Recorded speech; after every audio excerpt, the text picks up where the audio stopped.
Esto son palabras mayores.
Buenas noches, Adrián Celaya, ¿cómo estás?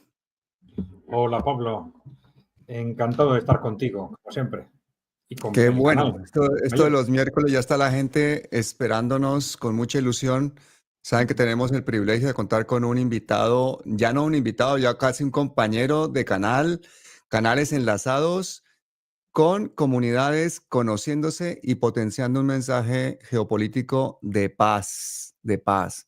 Ese es el objetivo, que estemos todos aquí aprendiendo, y para saber de paz, pues tenemos que desafortunadamente que analizar las guerras, los actores, los países y los intereses geopolíticos. Ya está la gente conectándose, Adrián. Hay un montón de gente ya por aquí, 116 personas. Voy a poner algunos comentarios aquí en vivo.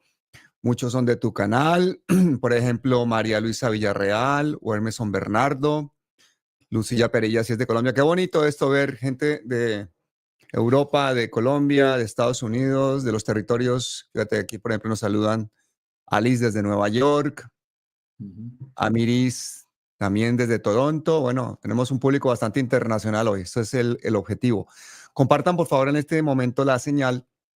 Pónganle a me gusta. Díganos exactamente desde dónde se conectan. Fíjate, desde Viterbo Caldas, Beatriz Mejía, y estamos en este momento a punto de empezar, para que todos ustedes se enteren un poquito del gravísimo problema que estamos enfrentando aquí en Europa, que voy a hacerle las preguntas que ustedes me dirijan a Adrián, porque estamos en este momento en una situación que es un poco surrealista. Yo no sé tú qué opinas, Adrián, de ver a un continente en plan de guerra, en plan de gasto militar exagerado, de hablar con normalidad absoluta, de incluso volver a reclutamiento militar forzado en países de los que eso ya no se hablaba, porque era una conquista social, incluido la propia España o Alemania, viendo a una izquierda que muchas veces pensábamos progresista y que tiene un mismo discurso militarista muchas veces que la derecha. Entonces, la primera pregunta, que esa te la voy a hacer yo, es: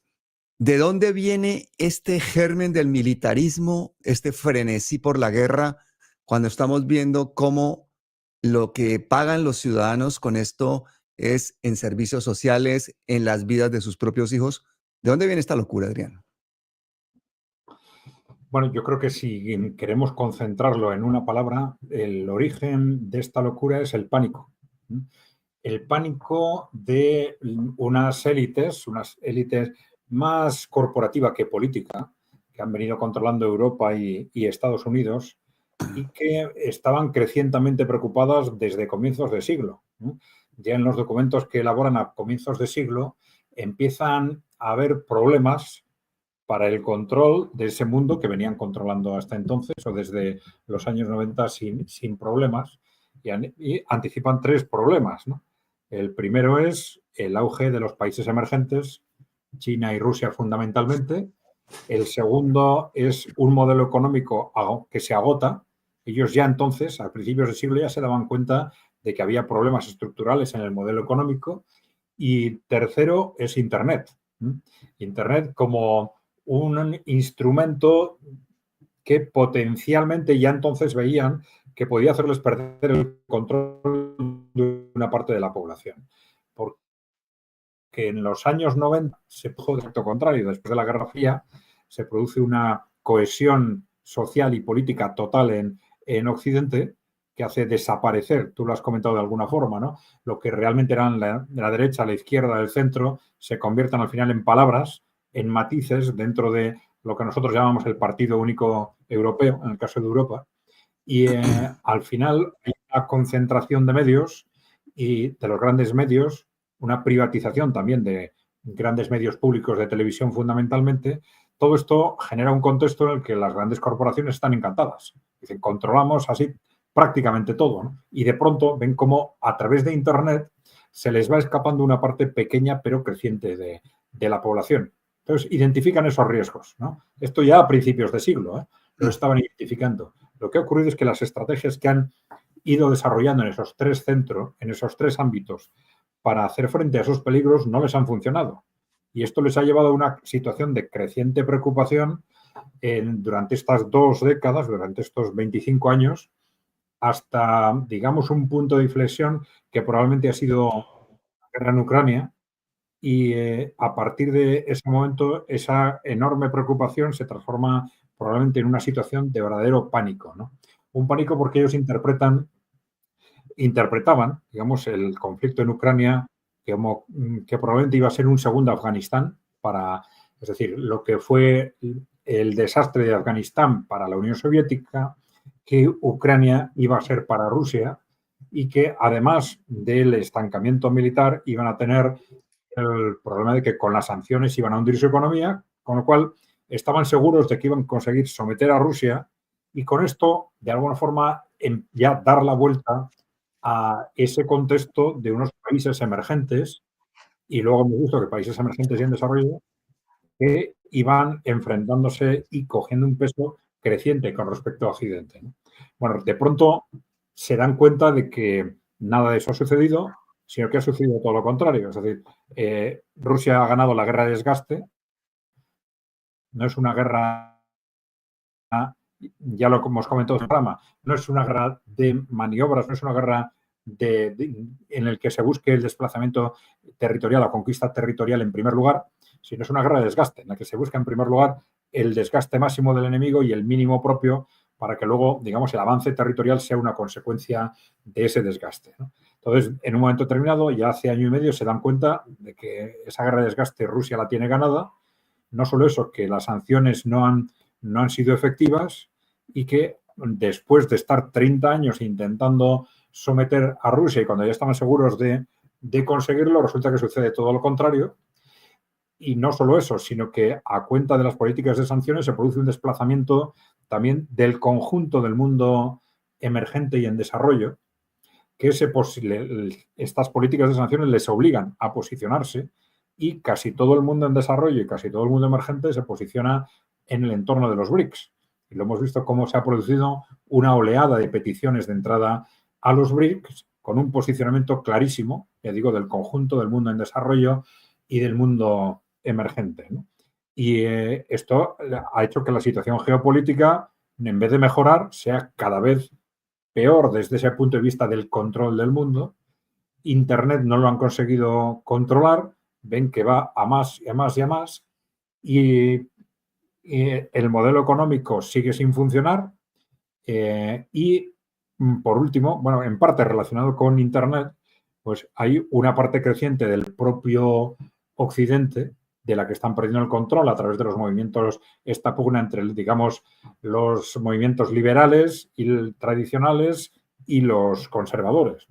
Entonces hay un fraccionamiento importantísimo, sobre todo en Estados Unidos, pero en el conjunto de Occidente hay un modelo económico que no funciona y hay una victoria rusa en Ucrania que ellos piensan que es el punto de inflexión para la pérdida de control del mundo y probablemente también para la pérdida del control muy rápidamente de la propia Europa, ¿no? Y es ese pánico el que desde hace año y medio aproximadamente les lleva primero a una estrategia de escalada, ¿no?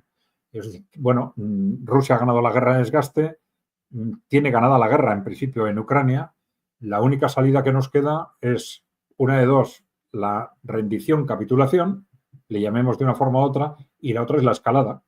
¿Escalada hacia qué? Pues hacia una gran guerra, una guerra, digamos, europea, pero probablemente que desembocaría rápidamente en una guerra mundial o en una guerra nuclear, cuando hay potencias nucleares implicadas. Pues llevan año y medio intentando provocar esa escalada, provocar a Rusia para que les dé el pretexto para esa escalada.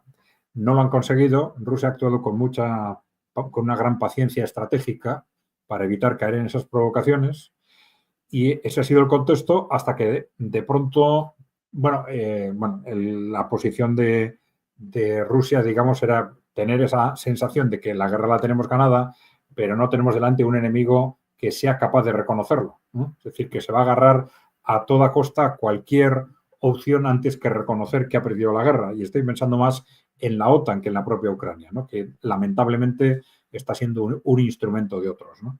Bueno, entonces de pronto viene el cambio político en Estados Unidos.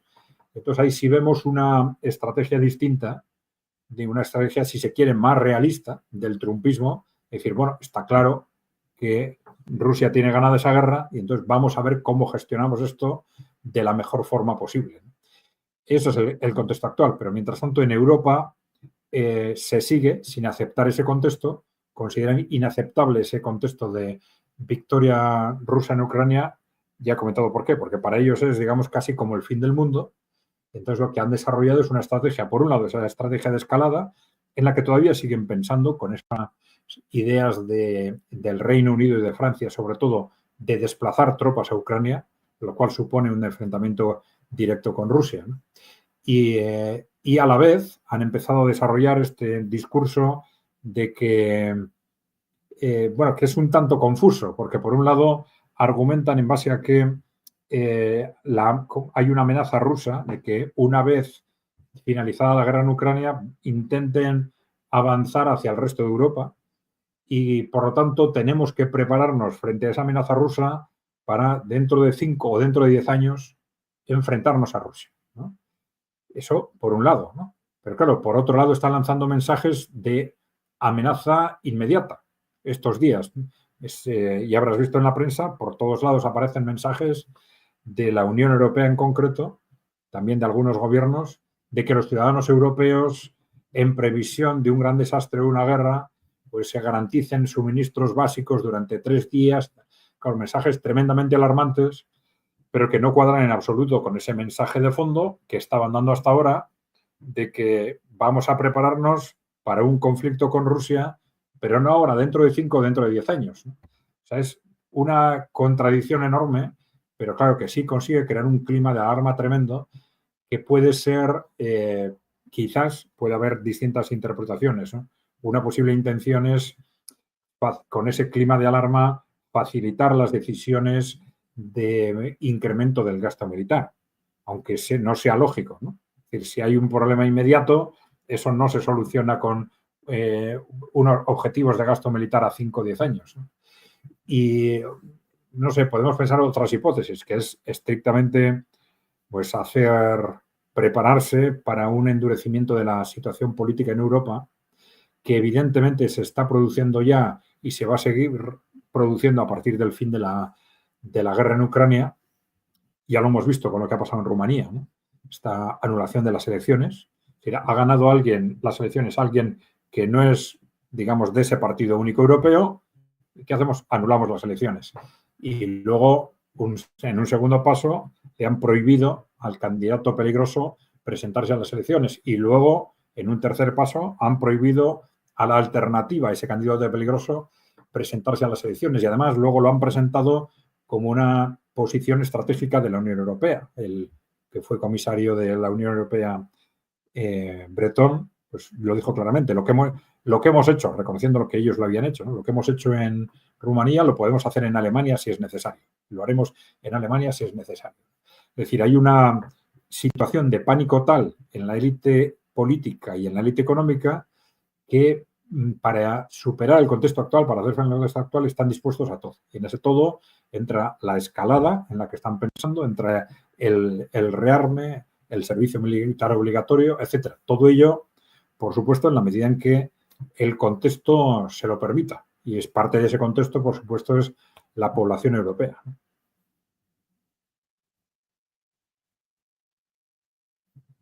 No te oigo, no te oigo. con el cambio de paradigma económico, con el resurgimiento de un sur global que se intenta sacudir el yugo europeo, por ejemplo, en África, una Latinoamérica con gobiernos progresistas que intentan hacer frente a esa dominación norteamericana, una situación de dominio absoluta por parte de un gobierno de Donald Trump en este momento con mayorías parlamentarias, con mayoría en su propio partido, que ya directamente no necesita la OTAN, que ya directamente dice su gran gerente, Elon Musk, que curiosamente resultamos teniendo como al hombre o uno de los hombres más poderosos del mundo, sino el hombre más poderoso del mundo y al que determina la situación estratégica de los Estados Unidos, es ni más ni menos que un señor que es un empresario, no ha sido elegido democráticamente ni siquiera, y que es el que en un momento dado está diciendo, vámonos de la OTAN, hagamos esto, va a la Casa Blanca como Pedro por su casa. Y entonces somos muy conscientes de que ese corporativismo fascista que ha imperado en las sombras desde hace mucho tiempo, como que ha dado la cara y ya no les importa. Entonces, la pregunta que te hace muchísima gente es, ¿y entonces por qué ahora ya quieren salirse de la OTAN? Es decir, nos salimos de la OTAN, pero le seguimos vendiendo las armas porque las corporaciones militares norteamericanas ya tienen el negocio hecho y consolidado. ¿Cuál es la jugada estratégica de Trump y de Elon Musk para decir, nos vamos de la OTAN, se quedan ustedes abandonados, pero como necesitan defenderse, mmm, tienen que seguirnos comprando las armas? ¿O la jugada es, Europa está en absoluto peligro e indefensa ante Rusia, ustedes nos siguen necesitando? ¿Cuál es esa jugada? No la entendemos del todo. No, es muy difícil entender lo que realmente pretende el gobierno de Estados Unidos en este momento, en parte por la propia personalidad de Donald Trump, que es una personalidad, digamos, caótica, bueno, o personalidad o forma de gestionar la política, porque a veces seguramente ese caos es premeditado, ¿no? Pero, por otro lado, porque yo creo que tienen objetivos muy complicados. Da la sensación de que el trumpismo lo que pretende es, vamos a decir, salvar, no sé si la hegemonía o vamos a decir el poder, o salvar a Estados Unidos con una estrategia radicalmente distinta de los anteriores, ¿no? Es decir, mientras los gobiernos anteriores tenían la estrategia de mantener a Estados Unidos como el gran hegemón del mundo, hay una posición quizás más realista del trumpismo, en el sentido de ser consciente de que la dificultad de enfrentar directamente a poderes como China o Rusia, y entonces concentrarse en decir, bueno, el gran reto de conseguir que Estados Unidos sea económicamente viable, ¿no?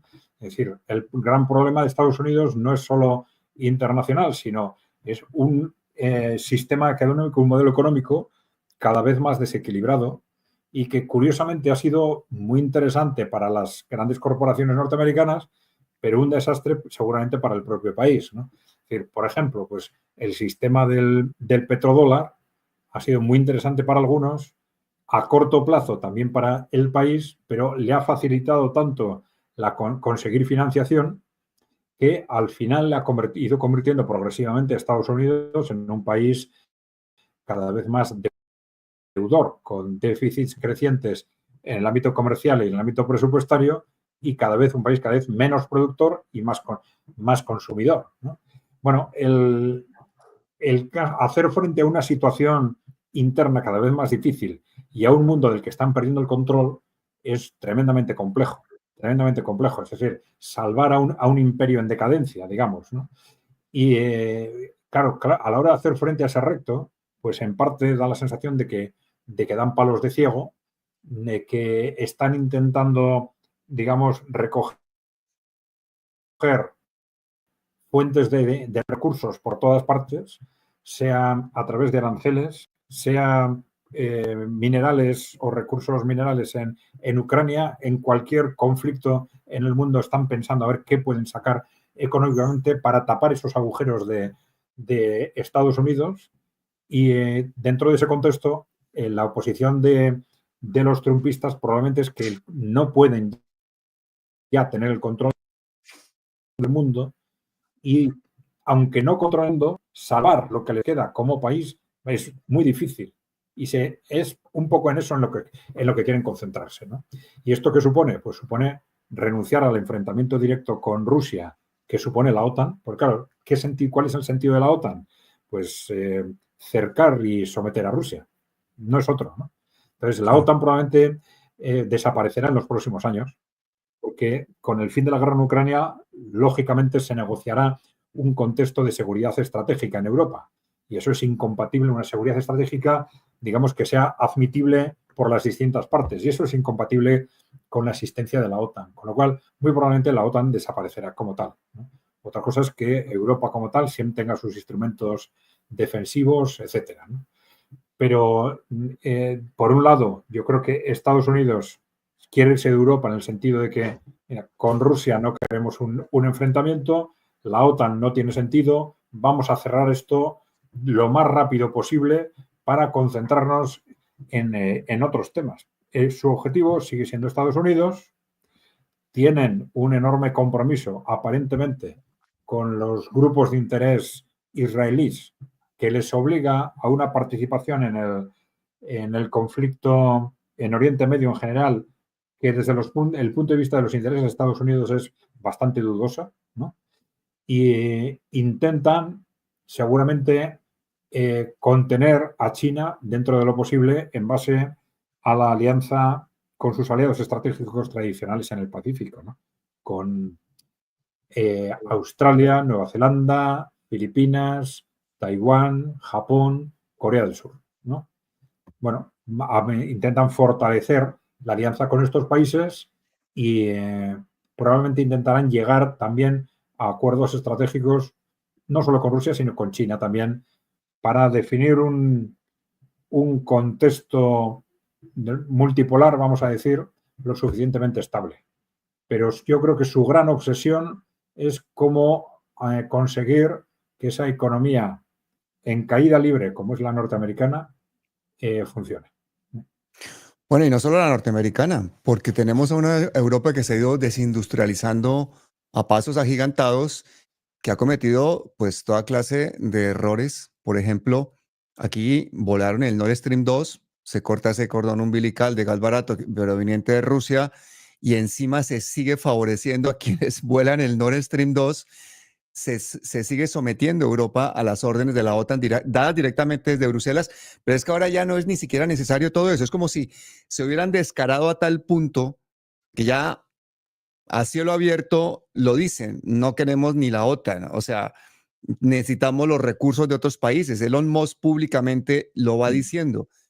Este descaro es como que si además el discurso político se hubiese degradado de tal manera que parece que como si nos estuvieran bombardeando cada día con una noticia más sorprendente, más nueva, más contradictoria, para que la jugada económica de fondo, que es esos países endeudados hasta la coronilla, esas economías basadas en un gasto público exagerado y sobre todo ese gasto militar que entra como parte del Producto Interno Bruto de los países y que nos lleva a la destrucción, pues nos parezca la normalidad. Pero es que a mí lo que más me sorprende, Adrián, es que nos están diciendo desde Bruselas, nos están diciendo desde la Unión Europea, aprovisionense porque ahí va a haber una guerra y es posible que tengamos que llamar a sus hijos para que vayan a prestar servicio militar obligatorio y Rusia, nos vamos a enfrentar con Rusia militarmente o si no es ahora, va a ser en unos años, hay que rearmarse cuando realmente todo eso es una escalada bélica, no es un rearme, es una escalada bélica.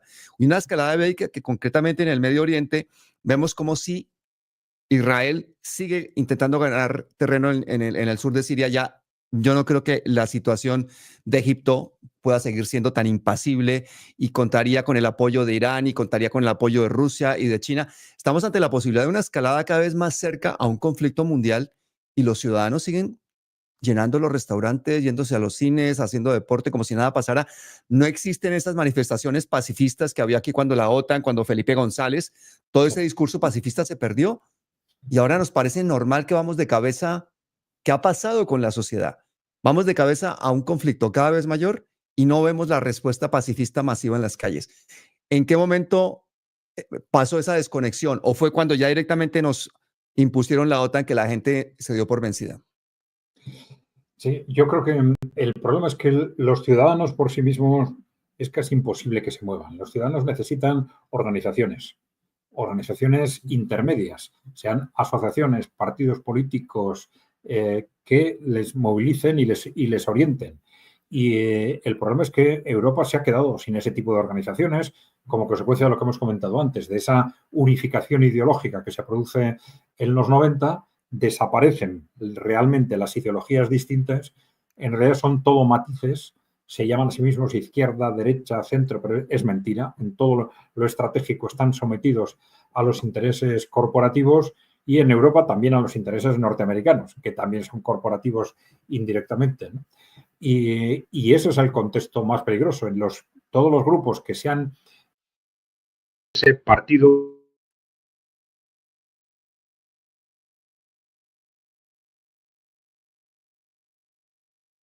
Hola, hola, ¿Me oyes? te oigo, yo te oigo, te oigo. Sí, decía, todos los partidos que se han enmarcado dentro de ese bloque, dentro de ese partido único, son incapaces de oponerse realmente al sistema. Sí, Mm. en matices sí, pero cuando llega un tema importante, no pueden, no pueden, y no pueden organizar a los ciudadanos. Algunos hacen alguna declaración para mantener la imagen, o hacen algún gesto, pero claro, lo que, como tú has dicho, lo que requería el momento sería en grandes convocatorias a la gente en las grandes manifestaciones. ¿Y por qué no lo hacen? Pues porque no quieren, no se atreven a realmente a oponerse frontalmente al sistema. Para decirlo brevemente, Europa se quedó o se ha quedado sin oposición. No hay una oposición política real, ¿no? Y yo creo que este es el problema de fondo para que la sociedad no se movilice, ¿no? Pero efectivamente estamos en un contexto realmente sorprendente, ¿no? Oye, y Porque cuando uno ve a los dirigentes de la propia izquierda justificando el aumento de gasto militar, la izquierda más Sumar, que vienen de Podemos, justificar el gasto militar y el recorte de cosas como la sanidad, o sea, esto como que en una sociedad tan opulenta como puede ser la española, no lleva directamente y de forma, digamos, inmediata a que se vean a la gente morir por falta de medicinas o que se vea a la gente empezar a pasar hambre o que se empiece a ver un desastre porque hay cierto nivel digamos, de tolerancia y de opulencia. Pero de eso también se sirven para normalizarnos el discurso bélico y que ya incluso la izquierda se sume. Un presidente como Pedro Sánchez, que ha intentado o ha querido ser el secretario general de la OTAN, que ha cedido ante la OTAN y ha concedido nuevas bases en territorio español. Hemos visto en estos días las publicaciones de Olga Rodríguez, por ejemplo, y del grupo de investigación del diario.es, en el que nos muestran cómo han seguido pasando los buques con armamento por aguas españolas en el Mediterráneo, dirección Israel, para cometer un genocidio contra el pueblo palestino, y el pueblo español aquí creyéndose que España es un país que vive del turismo, que no tiene ningún problema, ninguna relación con ningún tipo de genocidio, cuando este país es el séptimo productor de armas del mundo. Entonces, ¿qué ha pasado en el momento en el que la población española normalizó, incluso la izquierda, el discurso bélico? ¿Qué pasó en el día a día político cuando ya no se habla de otra cosa, sino en cuánto aumentar el gasto o hasta dónde llegar y no que no sigamos con ese gasto disparatado? Cuéntame ese punto concreto, sí, cuándo sucedió y por qué, porque creemos que si conseguimos averiguarlo, podríamos revertirlo y posiblemente la razón está en la época en la que se entró a la OTAN, se normalizó la OTAN y la OTAN se legitimó como si fuese pues un organismo defensivo cuando ha demostrado pues ser todo lo contrario. sí, yo creo que el problema es global, ¿no? No afecta solo a una cuestión concreta como la OTAN, ¿no? El problema es que nos hemos acostumbrado a guiarnos por los medios de comunicación y Mm. por las propias declaraciones de los grupos políticos a la hora de definir qué es izquierda, derecha y centro, ¿no? Es decir, ¿quién es izquierda? Pues el que se llama a sí mismo de izquierdas. Si repite la palabra izquierda 5 veces frente a otro que la repite 1 al día, pues decimos, eso es muy de izquierdas. En lugar de fijarnos en los hechos, en lo que realmente hacen, nos hemos acostumbrado a esa dialéctica. Entonces, ¿por qué alguien que hace política de derechas aceptamos decir, este es de izquierda, pero hace política de derecha? Hombre, no. Eso puede hacer una excepción puntual en un momento concreto, pero no si es de forma continuada durante 30 años, ¿no? Entonces, yo creo que juegan con nosotros una dialéctica que era cierta en los años 80, que digo, a partir de los 90, fue rápidamente amortiguándose hasta desaparecer. Entonces, se mantienen los matices porque, claro, cada uno tiene su espacio político y entonces buscan temas de cuarto, quinto nivel para diferenciarse, pero en todo lo estratégico, que es el ámbito sociocultural, el ámbito del atlantismo, de la OTAN, y también el ámbito económico, porque, por ejemplo, en el ámbito económico todos se han situado dentro del modelo neoliberal a partir de los años 90, ¿no? Y claro, muchos de ellos dicen, no, yo estoy en contra del neoliberalismo, no soy neoliberal. Bueno, ¿y qué haces para salir del modelo neoliberal? No hago nada. Trabajo dentro del modelo neoliberal, no hago propuestas que salgan dentro del modelo neoliberal, pero no soy neoliberal, ¿no? Es mentira. Es pura y simple mentira, ¿no? Entonces, yo creo que es muy importante, pensar dos veces, primero, antes de utilizar la palabra izquierda y derecha, porque muy probablemente estamos engañando al que nos escucha, y también cuando nos utilizan la palabra izquierda o derecha, pues también filtrarlo. Preguntarnos realmente este hombre qué quiere decir, porque se ha vuelto algo absolutamente equívoco, confuso y probablemente un instrumento para engañar a la gente fundamentalmente. Al final ha terminado en esto, ¿no? Claro, podemos entender el concepto de derecha como, digamos, la defensa de los valores tradicionales, el de izquierda como la defensa de los valores populares frente a los valores, digamos, oligárquicos, que quizás sean la concepción tradicional hasta los años 80, pero luego esto se ha ido confundiendo absolutamente en las últimas décadas, y yo creo que ahora lo importante es estar a los hechos. ¿Quiénes están defendiendo a la gente? Pues eso es la izquierda. Claro, si yo soy de los que entiende como izquierda los que defienden a la gente, claro, porque esta distorsión ha llegado a un ridículo absoluto en Estados Unidos. Cada vez más en Europa, pero no tanto, ¿no? En Estados Unidos, pues la mitad de la población habla de la izquierda como los medios de comunicación de Wall Street, dicen los medios de la izquierda, ¿no? Utilizan esa terminología, ¿no? Entonces, esto es una manipulación, una confusión increíble a la que se han llevado todos, y la única forma de salir de eso es no caer en la trampa del lenguaje. No caer en la trampa del lenguaje. Esto es fundamental, ¿no? Entonces, ¿cómo se ha llegado a esa situación? Pues porque cada vez los grupos que eran de oposición, cada vez lo han sido menos, y cada vez realmente les cuesta más salirse de lo que para las corporaciones es estratégico. Y si hay algún problema con el sentimientos que todavía mantiene su base social o su electorado, pues juegan con la dialéctica de las palabras. Es decir, hago declaraciones diciendo que no está bien eso del rearme militar, pero en la práctica no hago nada. Algo tan grave como la situación actual, como tú decías, pues no saco a la gente a la calle, no convoco manifestaciones y voy movilizando progresivamente a la gente. No, hago alguna declaración de vez en cuando para salvar la imagen y nada más. Sí, una cosa estética.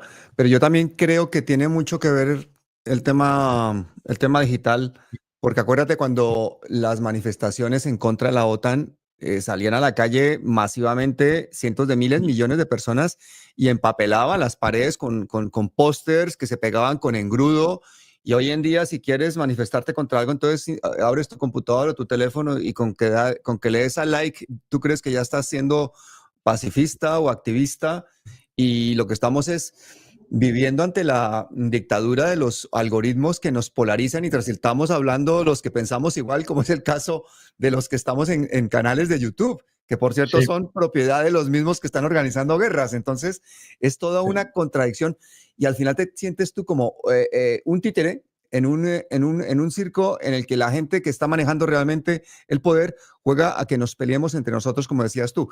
Ese lenguaje político, por ejemplo, en Latinoamérica, yo que soy colombiano y que vivo muy de cerca lo que está sucediendo allí, lo vemos más claro que en ninguna parte, porque encuentras incluso gente que es de los estratos sociales más humildes, la gente con mayores necesidades, muchas veces defendiendo unas políticas de mano dura, derechas, porque le han hecho todo un lavado de cerebro y una guerra cultural muy eficiente a los medios hegemónicos desde hace décadas.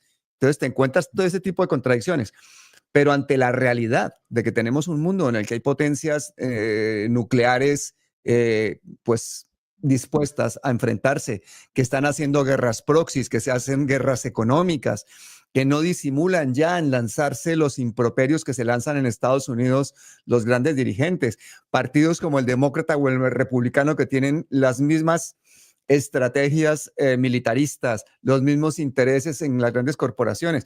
¿Cómo es posible que la gente tome una decisión si se da cuenta que vote por quien vote? Pues parece que pasa lo mismo. Sí, vamos a ver. Teóricamente, bueno, primero, estamos, yo creo, en un momento de cambio radical, sustancial, ¿no? Y yo creo que casi comparable con lo que fue el final de la Guerra Fría. Y igual que ese contexto de los últimos 30 años, a partir de la Guerra Fría, ha hecho cada vez más difícil la oposición real, ¿no? Yo creo que ahora estamos en un momento de cambio en sentido inverso. Es decir, de alguna forma el papel de oposición entre Occidente y la Unión Soviética, que jugaba entonces la Unión Soviética, ahora se está empezando a producir entre Occidente y los países emergentes. Y esto probablemente, necesariamente, va a llevar, y yo creo que de alguna forma ya está empezando esta dinámica, a una diferenciación de cauces de información, etcétera, que va a hacer cada vez más fácil la existencia de oposiciones reales. Pero claro, esto puede hacerse de dos formas. El proceso de cambio puede ir de dos formas. En teoría, las organizaciones actuales podrían adaptarse al nuevo contexto, aunque es muy difícil, ¿eh? Pero esa opción teórica debería mantenerse abierta, ¿no? Entonces, que cada uno de los que nos están escuchando, los que pertenezcan a organizaciones políticas, sindicatos, etcétera, ellos deberían valorar si efectivamente en su organización existe esa posibilidad de cambio, porque claro, muchos partidos políticos, organizaciones sociales están comprometidos por financiación, por personas concretas compradas, etcétera, y esos no van a cambiar nunca. Pero otros, por ejemplo, que no tengan ese tipo de compromisos y muchas veces simplemente por razones pragmáticas, van a ir evolucionando en la medida en que simplemente por el cambio del contexto. En la medida que cambie el contexto y cambie el contexto, por ejemplo, mediático, cambie el contexto geopolítico, pues los políticos que sean pragmáticos van a ir evolucionando y se van a ir moviendo, ¿no?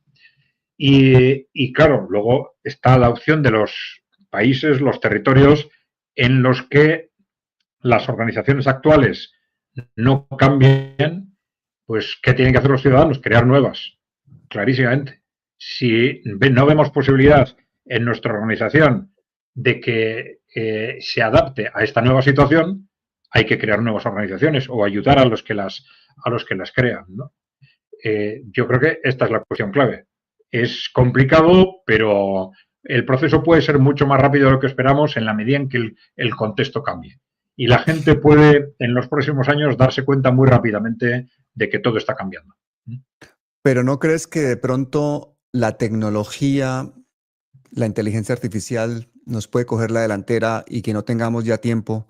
Porque si nos imponen, por ejemplo, una identidad digital para entrar en Internet, si nos imponen monedas de banca central digital o monedas privadas también digitales, obligatoriamente se acaba el dinero y nos ponen las cartillas de racionamiento social y se nos acabó la libertad como la conocemos y se nos acabó la capacidad de comunicación como la conocemos y se nos adelantó la tecnología a todas estas posibles soluciones ciudadanas. ¿Tú no crees que en un momento dado la tecnología puede ir muchísimo más rápido que todos nuestros deseos o activismos en pos de la paz o de la justicia o la libertad? Puede ser porque riesgos existen y siempre van a existir, ¿no? La evolución de la humanidad nunca ha sido lineal y siempre las cosas pueden ir a mejor y pueden ir a peor, ¿no? pero yo creo que en conjunto, yo soy optimista, creo que el mundo está evolucionando en conjunto positivamente. Incluso en esa situación crítica, por ejemplo, en Estados Unidos, pues el trumpismo ha dado marcha atrás con el proyecto de dólar digital. Bueno, hay movimientos que pueden indicar una mayor o menor desesperación. Por ejemplo, lo que está sucediendo en Europa, sí, están avanzando hacia el euro digital, han cancelado las elecciones, han anulado las elecciones en Rumanía.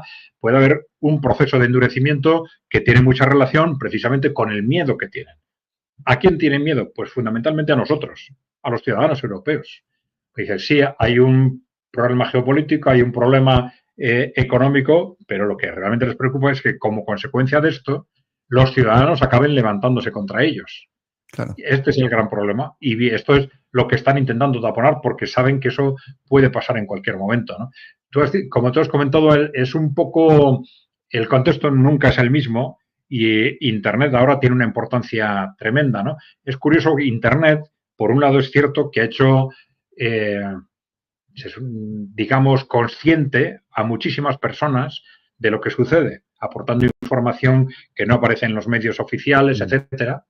Pero es digamos, una conciencia, yo diría, muy individual, ¿no? Frente a lo que sucedía antes, ¿no? Es decir, una conciencia que adquiere cada uno delante del ordenador, en base a la información que va procesando, filtrando, etcétera. Entonces, esa conciencia tan individualizada, en un primer momento crea un contexto caótico, ¿no? En el que hay mucha gente que está descontenta, pero uno está descontento por una cosa, otro por otra, ¿no?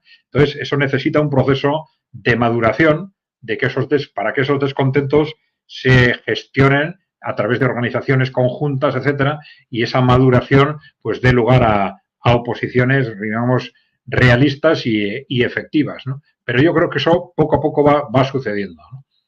Fíjate que en el sur global estamos viendo demostraciones de activismo y de esas manifestaciones que dices tú de espíritu ciudadano en busca precisamente de ese ser autodidacta que se está formando asimismo un concepto real de lo que está sucediendo en el mundo. Para eso hay necesariamente que entender medianamente grandes hechos históricos recientes, algo de economía, es decir, la historia del imperialismo, el colonialismo, los intereses detrás.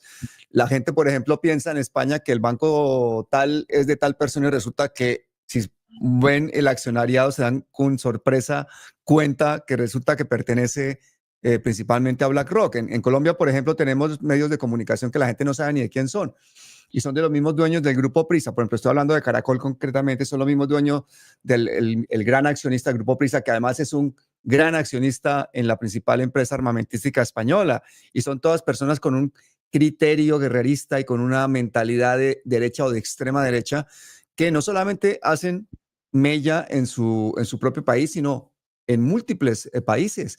Entonces, me parece importantísimo que todas estas personas que nos están escuchando en canales como el tuyo, como el mío, como el nuestro, porque esto ya es un canal en este momento que se une, sean proactivas también. ¿Cuál sería la forma en que las personas que nos están escuchando, Adrián, puedan proactivamente plantar su resistencia ciudadana ante todo este panorama internacional que parece obligatoriamente dirigido hacia la guerra?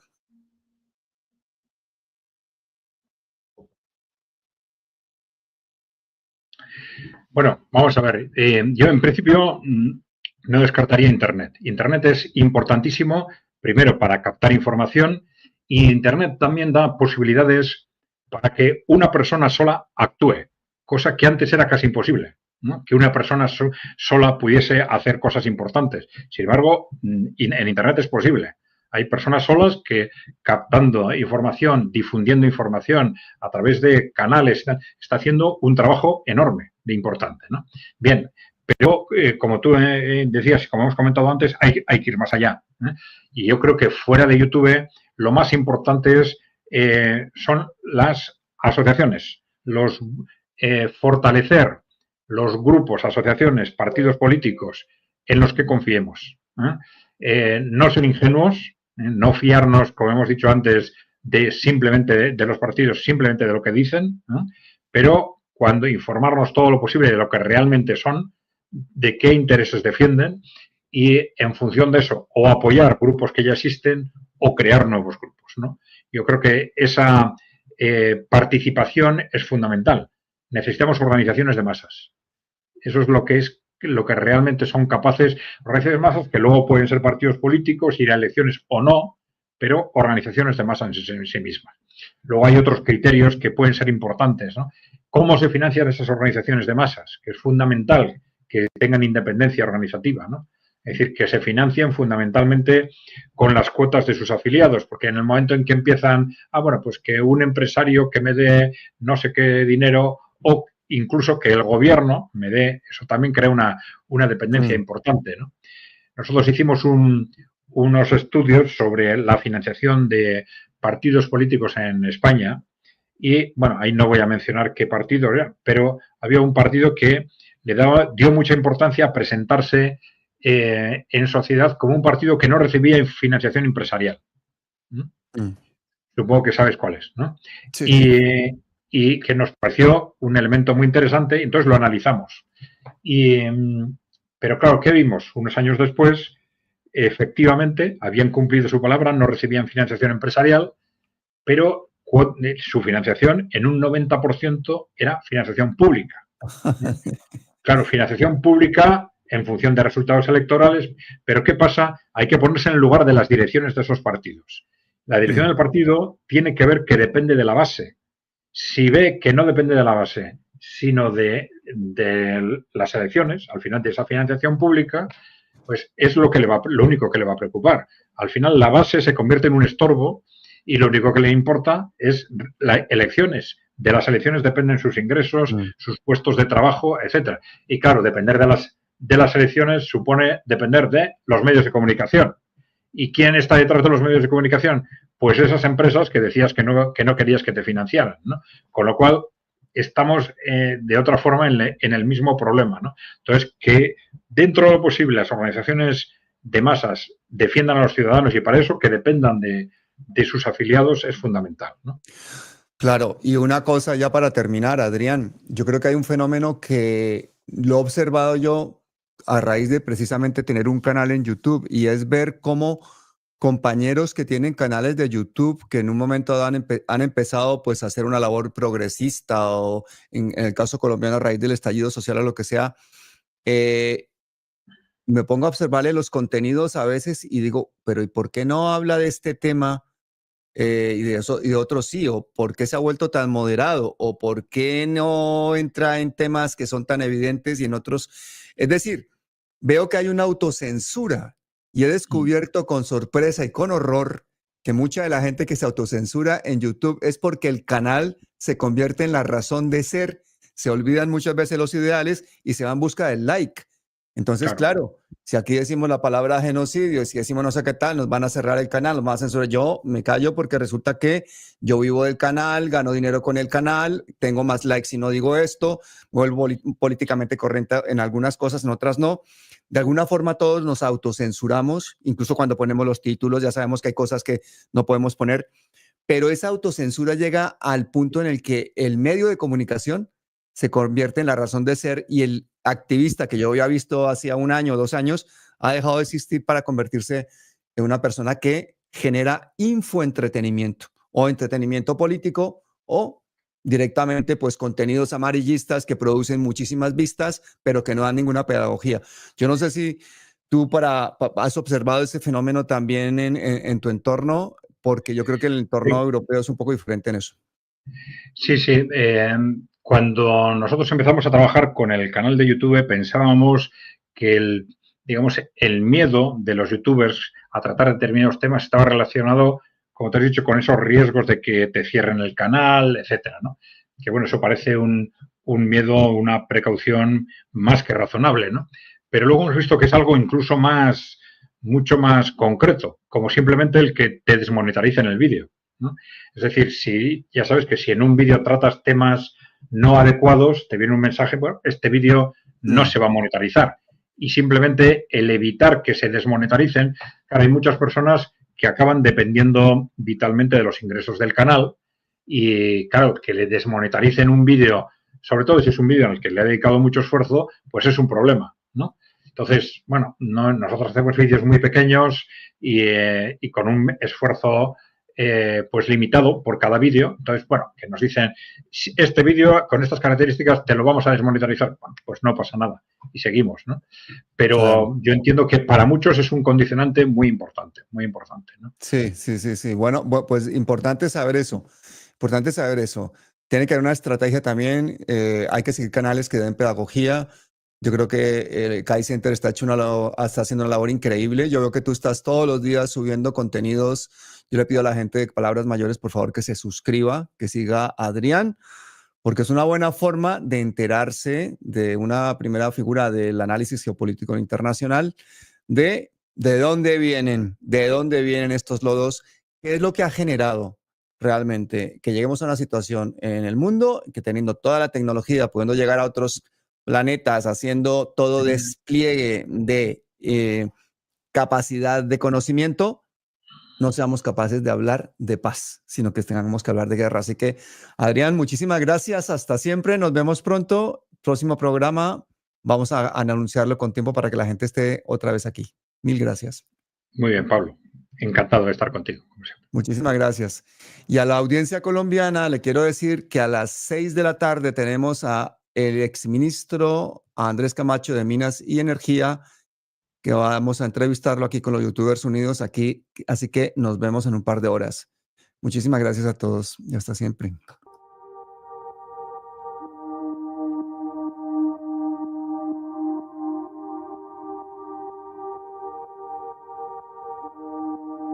Esto son palabras mayores.